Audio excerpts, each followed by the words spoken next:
Hi everyone, welcome to Geeky Outdoors. Today we are looking at copper pellets. So, stick around. So I shoot with a variety of different pellets, including lead, copper, and also lead-free pellets. However, many copper pellets make the claim that they are 20% faster out of the barrel and also much more accurate than lead pellets. With me today I have a variety of different copper pellets, and so we're going to put those claims to the test. We're going to check out their power output and velocity out of the barrel and also check their accuracy on the range. Anyway, let's have a closer look at the pellets I'm going to be using today. Here on the table I have 7 different types of copper pellet. They are different shapes, sizes and weights, and it should give us a good overall picture of how copper pellets perform out of the airgun. I also have a pretty standard lead pellet by Umrex, the Umrex Cobra, which should be a good comparison. All these pellets are 2.2 caliber, and if we look at the first one are the Walther Copper Impact pellets. They are 16.2 grains or 1.05 grams and are 8.5 millimeters long. They are €9.50 for 200, and that works out as 3.8 cents per pellet. Next we have the H&N Sport Excite Copper Spitzkugel, which are 16.05 grains or 1.04 grams. Again, they're 8.5 millimeters long. They are €6.40 for 200, and that works out as 3.2 cents per pellet. Next we have the Crossman Premier Copper Magnum pellets. These are 15.9 grains or 1.03 grams, are 6.5 millimeters long. They cost €17 for 150. That makes them €11.67 per pellet. Next we have the H&N Rabbit Magnum Power Pellets. These are 25.31 grains or 1.64 grams. They are 8 millimeters long and cost €14.40 per 200. That works out as 7.2 cents per pellet. Next we have the H&N Barracuda Power Copper Pellets, which are 21.14 grains or 1.37 grams, 8.5 millimeters long. They are €5.90 for 200. That works out as 2.95 cents per pellet. Next we have the Norica Devas pellets. They are 21 grains or 1.36 grams, are 8.8 millimeters long. They cost €6.80 for 200. That works out as 3.4 cents per pellet. The last copper pellet we're going to look at is the Norica Destroyers. They are 28 grains or 1.8 grams. They are 9.2 millimeters long. Cost €6.80 for 150 pellets, which works out as 4.53 cents per pellet. The lead pellets we're using today are the Umrex Cobra Bullets. These are 15.7 grains or 1.02 grams. They are 8 millimeters long and they cost €6 per 200 pellets. That works out as 3 cents per pellet. As I said before, we have a good range here of different shapes and sizes and weights of pellets, from pointed and domed to bullets and slugs. For today's testing, I'm going to use the most powerful air gun that I own, which is the Crossman Summit Ranger 2. This should be powerful enough for all the pellets we're using today. Yes, the H&N Rabbits do state they should be out of a PCP, but we're going to give it a go anyway. Right, first things first, let's look at their power output and velocity out of the barrel.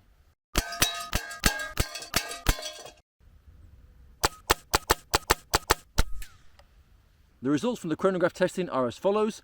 The Walther Copper Impacts had an average velocity of 191.3 meters per second. That equates to a power output of 19.22 joules or 14.28 foot-pounds. The H&N Excite had an average velocity of 196.3 meters per second. That is 20.04 joules or 14.78 foot-pounds. With the Crossman Premier, we've got an average velocity of 218 meters per second. That is 24.49 joules or 18.06 foot-pounds. The H&N Rabbits were a very tight fit in the barrel and had an average velocity of 132.9 meters per second, power output of 14.5 joules or 10.69 foot-pounds. The H&N Barracudas, 163.8 meters per second, that's a power output of 18.38 joules or 13.56 foot-pounds. The Norica Devas had an average velocity of 175.9 meters per second, that is 21.04 joules or 15.5 foot-pounds. The heaviest pellet today, the Norica Destroyer, had an average velocity of 146.3 meters per second. That is a power output of 19.27 joules or 14.22 foot-pounds. And finally, our control lead pellet, which is the Umrex Cobra, 223.4 meters per second with a power output of 25.47 joules or 18.79 foot-pounds.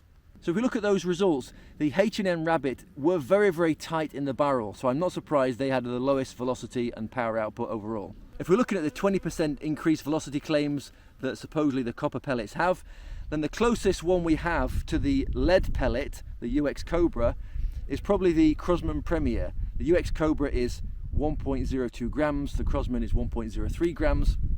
If we look there, they aren't 20% faster, with the Crosmans being approximately 5 meters per second slower and having about 1 joule less power. Those claims don't seem to work with comparable pellets. So those velocity and power out figures through this gun today do show that they're perfectly acceptable for target practice, plinking and even pest control. If you want to take out bigger game such as rabbits, pigs, deer, you will need a more powerful air rifle than this one. Anyway, that's the power output and velocity checked. Let's move on to accuracy. Today we're going to shoot from the iron sights on the gun, so we're going to be about 25 meters away.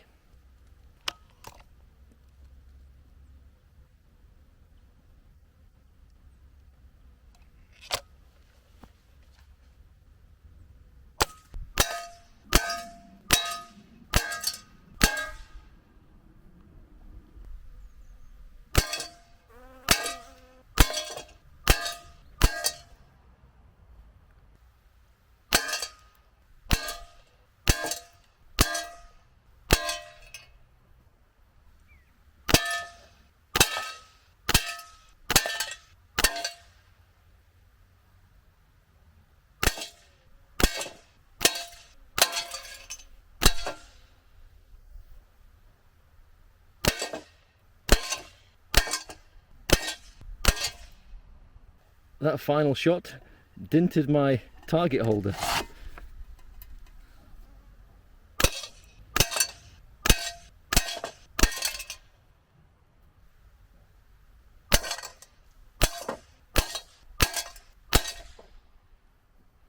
I'm not sure if you can see this, but this pellet trap has been almost destroyed, and today with these heavy copper pellets it is really taking a pounding, and I think I might have to retire this.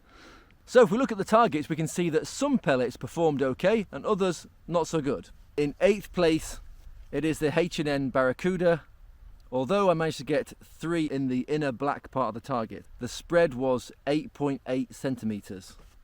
7th place was the H&N Rabbits, the second heaviest pellets we're using, 1 in the inner black part of the target, but the spread was 7 centimeters. In 6th place is the Norica Devast. As I showed you before, it actually dinted the target pretty badly on one of the shots, but the spread was 6.8 centimeters. 5th place, the H&N Excite, with a spread of 6 centimeters. In 4th place is the Walter Copper Pellets. Although it almost had 2 different groupings, the spread was 4.3 centimeters. In 3rd place are the lead pellets, the UX Cobras. Although the spread was exactly the same as the Walter pellets with 4.3 centimeters, I did manage to get nearly all of them in the inner black part of the target. In 2nd place is the Crosman Copper Pellets with a spread of 4.2 centimeters. As with several other pellets, the grouping was slightly to the left of the bull, but 2nd place not too bad. And surprisingly, in 4th place was the heaviest pellets of the day, the Norica Destroyers, with a spread of 4.2 centimeters, but unlike the Crosmans, all 5 went into the center black part of the target, and 1 actually hit bang on bullseye. So what about the quality of these pellets? Well, overall I thought all of them were very, very good. Both Norica pellets I've had the longest, and you can tell because that shiny copper colour has dulled somewhat, but they're still great quality. I went through all the pellets and couldn't see any deformities or chips or dints in the pellets, so I'm very, very happy with that. The Umrex lead pellets, completely fine, the quality is not bad at all, but one thing with all lead pellets, over time they will have a lot of dust, especially if the pellets are rattling around a lot, and that of course is poisonous. So the copper pellets on that front do win. One thing I'm not sure you might know is the copper pellets aren't 100% copper. They do have a lead core. It's just a thick copper coating on the outside. I actually cut one of these pellets open so you can see that, the copper coating on the outside and that shiny lead in the middle. So unfortunately they are not as environmentally friendly as you might have thought. Yes, that copper coating will survive for quite a long time, but after a while it will degrade and therefore the lead will be exposed, and if you've left them on the ground they will leach out. Overall, the performance is pretty good. I think I was pushing the power limit of my air gun today with some of these heavier pellets, and therefore if you have a higher powered air rifle they will perform much better. Now, accuracy, you can say, is a bit of a mixed bag. Some perform pretty well, some not so good. They're definitely fun for target practice and plinking. They definitely will benefit your health in the long term if you're shooting very, very regularly, as you're not being exposed to the lead as frequently. Anyway, that was my little review on copper pellets to show you the different variations of pellets you can get in the copper coating, how they perform, what the power output varies like out of a break barrel air gun. Let me know what you think of copper pellets. Is it something you shoot with on a regular basis? I'd like to hear your thoughts on that. Anyway, for now, thanks for watching. Take care. Much love. See you next time.